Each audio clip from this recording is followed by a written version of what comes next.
A is 2 years older, এ 2 বছরের বড়, দেন B, B এর চাইতে এ 2 বছরের বড়। Fine. Who is twice as old as C, who মানে কি? এখানে একটা গ্রামারের বিশাল ব্যবহার আছে। এই হু এর সাবজেক্টটা কে? অ্যান্টিসিডেন্ট হচ্ছে এখানে B.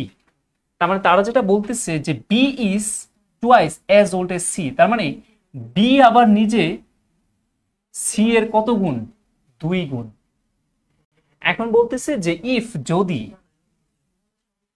the total age of A, B and C be 27, তার মানে তারা যেটা বলে দিছে এর বয়স, বির বয়স, সির বয়স যদি আমরা যোগ করে দিই তাহলে বয়স তাদের মোট 27 হবে।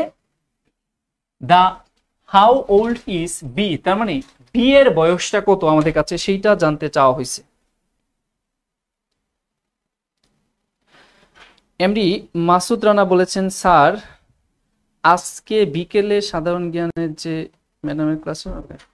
সুন্দর, হ্যাঁ উনি যথার্থই ভালো ক্লাস নিচ্ছেন। তারপরে আসেন, সামিউল হক বলেছেন 10, কুমার সাহেব বলেছেন 10।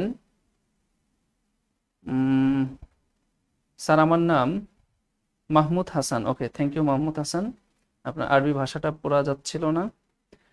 আচ্ছা, তাহলে আমরা একটু চিন্তা করি আমরা কি করতে পারি। এখানে বি এর মান বের করতে বলছে, তাহলে আপনি বি রাও ধরে করতে পারেন, কিন্তু সবচেয়ে সহজটা হয় কিভাবে? আপনি যদি এখানে সি ধরে করেন, চিন্তা করেন যে সি এর বয়স যদি আমার এক্স হয়, সি এর বয়স যদি এক্স হয়, তাহলে সি এর বয়স যা তার টুয়াইস, দ্বিগুণ হবে কার বয়স? বি এর বয়স। তাহলে বি এর বয়সটা কত হবে? বি এর বয়সটা হবে 2x, এখানে প্লাস। এখন তারপরে বলতেছে A is 2 years older than B, আবার এ নাকি বি এর চাইতে 2 বছরের বড়। ঠিক আছে, এখানে তারা বলতেছে যে A is 2 years older than B, তাহলে এর বয়স যেটা হবে সেটা হচ্ছে বির বয়সের চাইতে কত বেশি? 2 বেশি, তার মানে বির বয়স 2x + 2।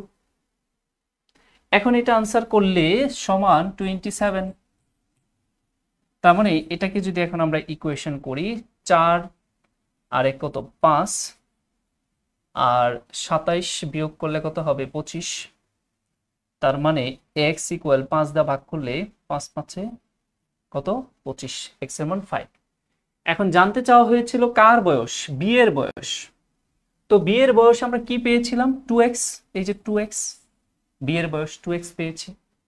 তার মানে এইখানে বি সমান হচ্ছে 2x, তাহলে 2 × x এর মান আমরা কত পেয়েছি? 5।